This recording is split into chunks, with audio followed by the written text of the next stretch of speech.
Hello guys, my name is Pinky and welcome to my collection log locked account.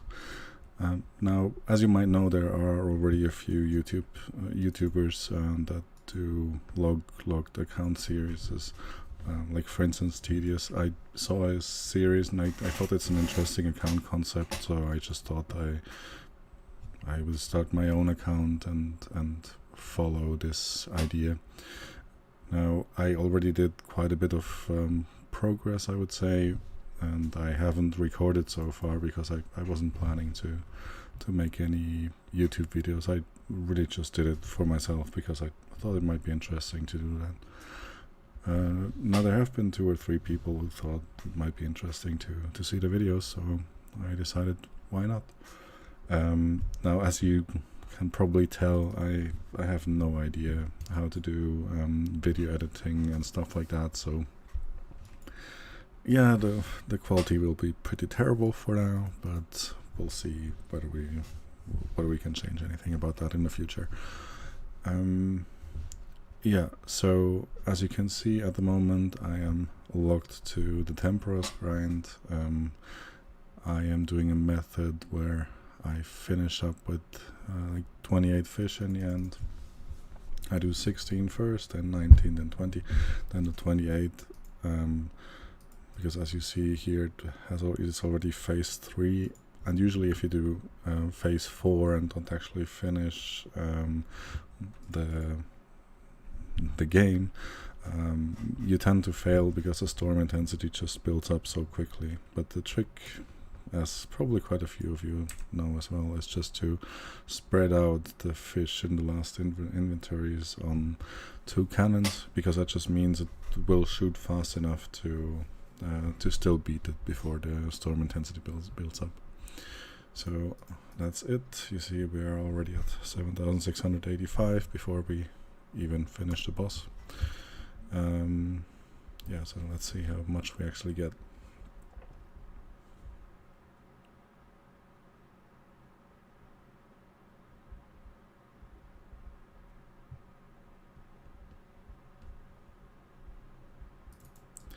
So now he's down for the first time in this run. I pick up some buckets again. I always take 28 because it just works well with my inventory. So now I've finished the last 21%.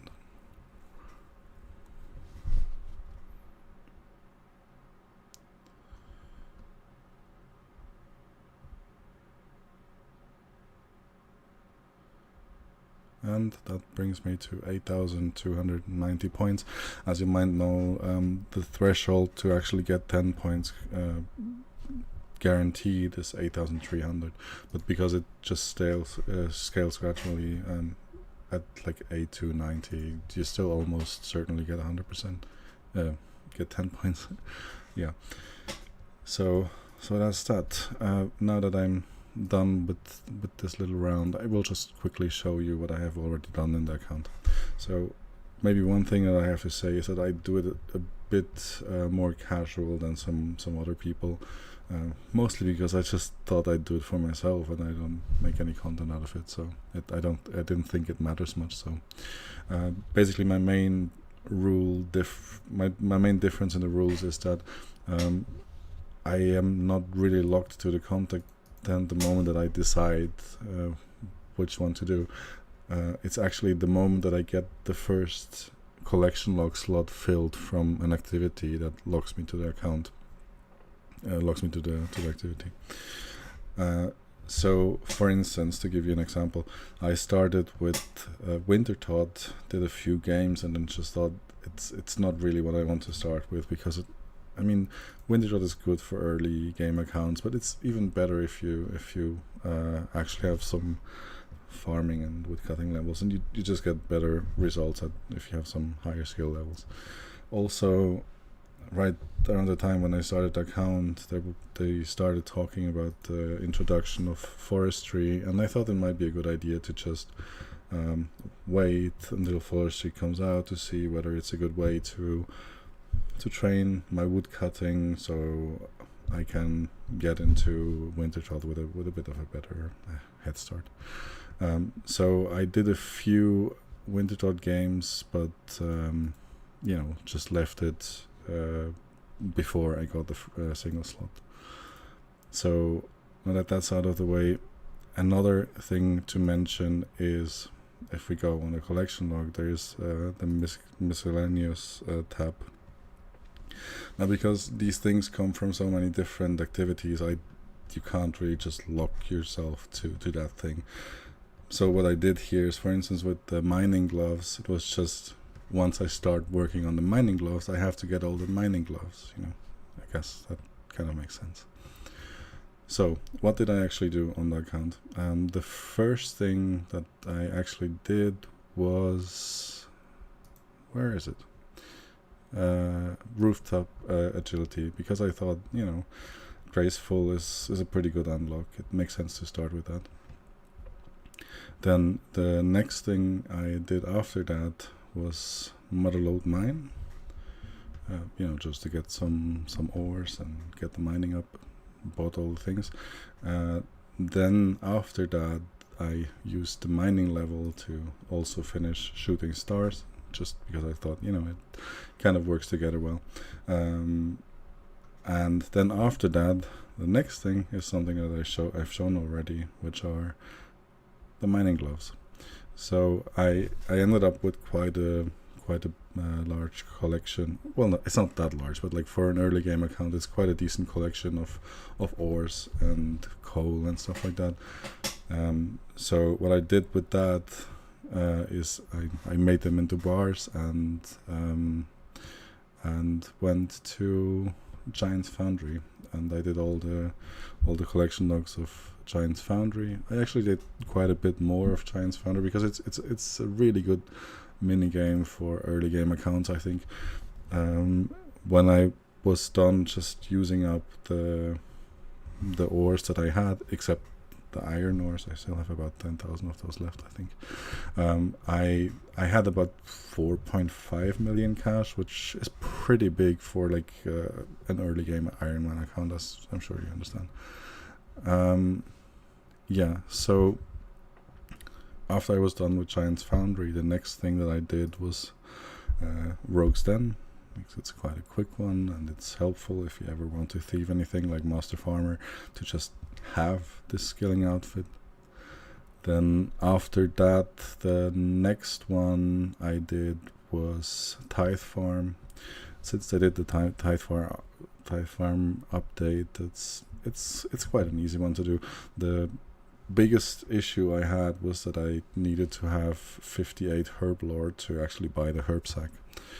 But then again, it was quite lucky that I already had the rogue mask, because I did have to thieve quite a few master farmers to get the seeds to train up, to get herbs to actually train up herb lore. Then when I was done with Tithe Farm, the next thing I did was fishing trawler for the fish's outfit, and then temple trekking, kind of as a preparation for forestry as well.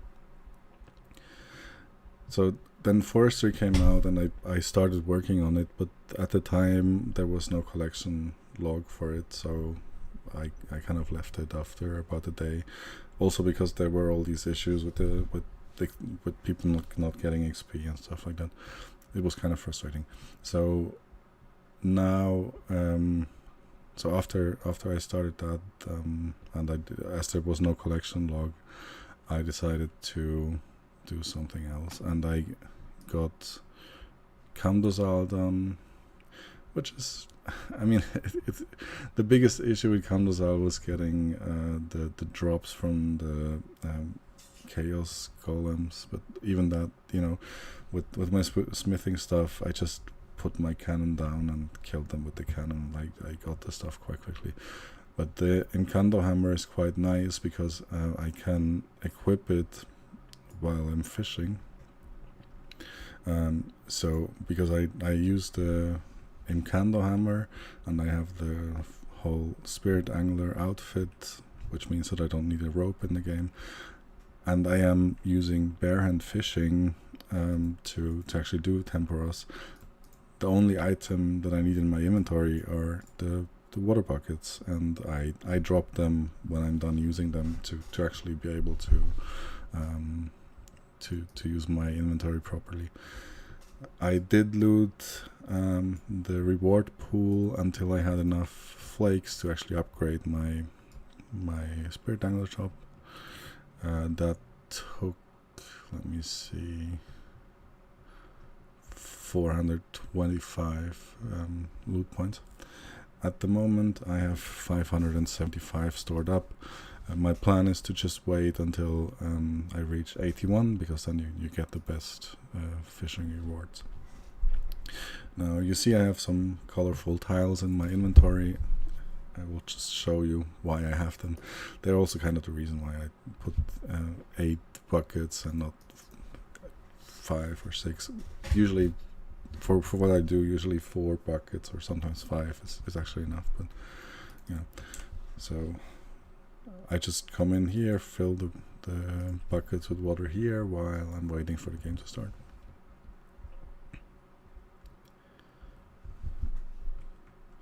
And this is a method that I basically started right away, you know, as a low-level fisher. So it's a very simple method. There's a little bit of variance because you don't catch enough fish quickly enough at the start, but it's honestly pretty simple. You just start fishing. There are some other methods that are a bit more complicated with the whole, you know, firefighting method and all that. But I think it's kind of unnecessary, because you can still quite reliably get the 10-point games with just doing what I do. So I fish until I have 7 or 8 fish. That's why I have this red box here. Of course, you can also just see it otherwise. But you know, if you do a bunch of games and maybe you're a little bit tired, not that concentrated, it can really help to just see things right away. Now I didn't actually have time to cook as many as I wanted, because whenever the double pool spawns, I go right for it. I recolored it to be red because I just think it makes it makes it easier to spot compared to the green one that's standard on Runelight. Right, so now I have enough fish for what I need. I'm just starting to cook. Now what you want to do at the start, essentially for every solo method, is to get the energy down to 10%. And an easy way to do that is just to cook 16 fish. That's what I have like the green thing for.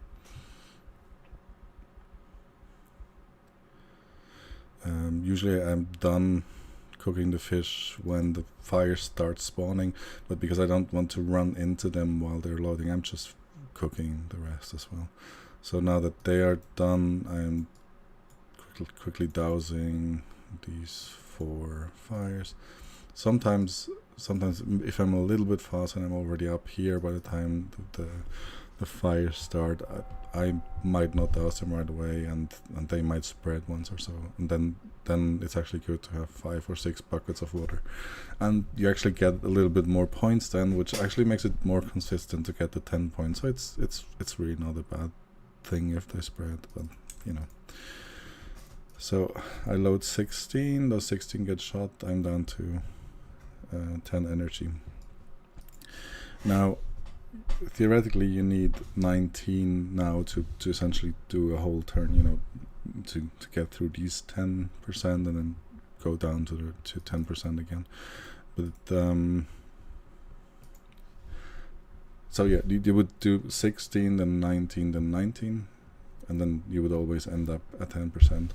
But of course there's no reason to have it at 10%. Well, there's a reason to have it at 10% or lower, but there's no reason to keep it at 10%. So I actually squeeze in an additional fish. I either do it in like here in the beginning, or on the second turn, or in the third on the third turn. It doesn't really matter.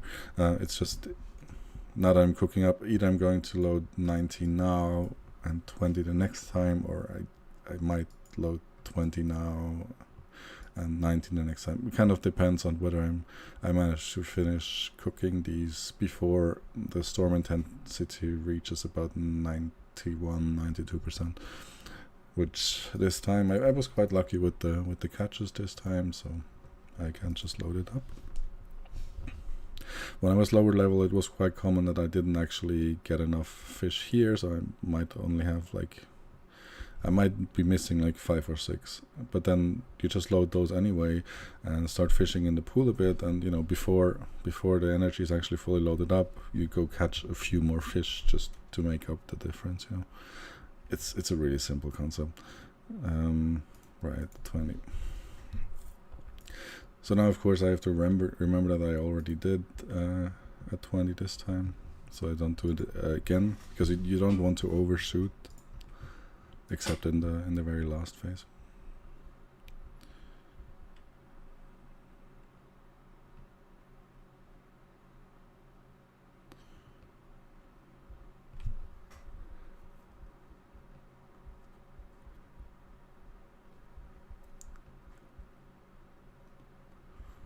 So that's that.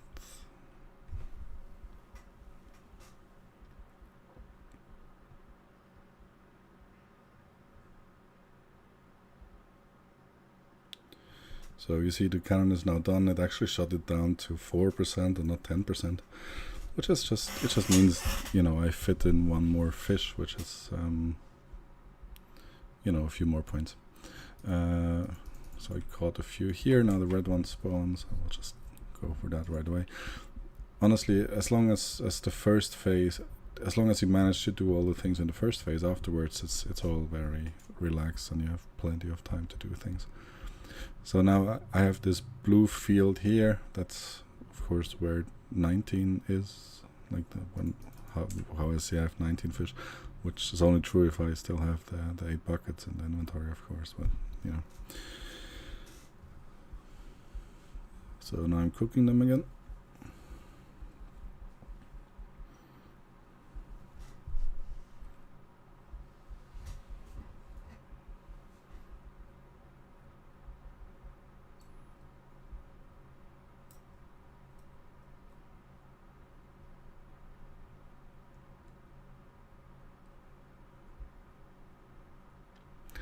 So sometimes I just cook 19, sometimes I cook 20. Now, as I cooked 20, I just have to be like a tiny bit careful that I don't actually shoot all of them.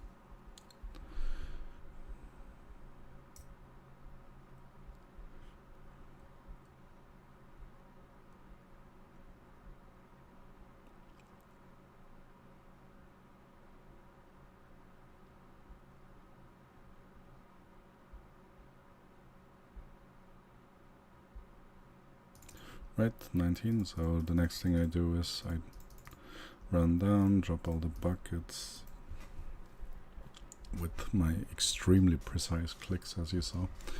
It really takes a very high skill level to be able to do this. You have to have perfect clicks, as you saw. So yeah, now we're fishing the pool again.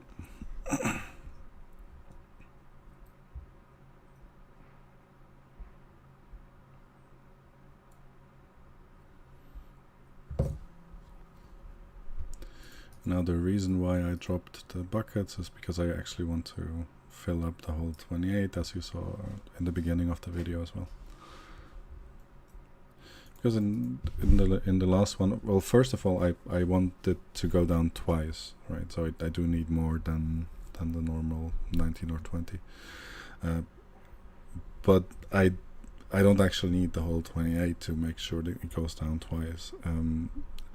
But of course, it doesn't make sense to stop short of overshooting on your last loading, because you still get more points for doing it, and there's no negative consequence.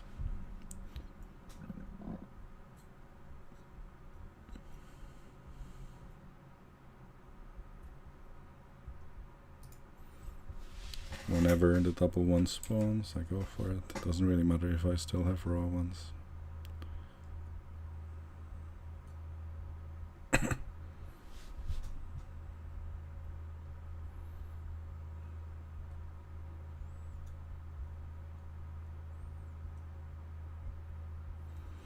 Now, because this time I only doused the 4 fires, and there was no I didn't have to repair the poles, so it might be that I get slightly less points, so it's possible that I get 9 points, but it's still actually more likely to get 10, because I will still end up quite close to the 8,300 threshold. Probably something like 8,150, 8,200. I don't know. We'll see.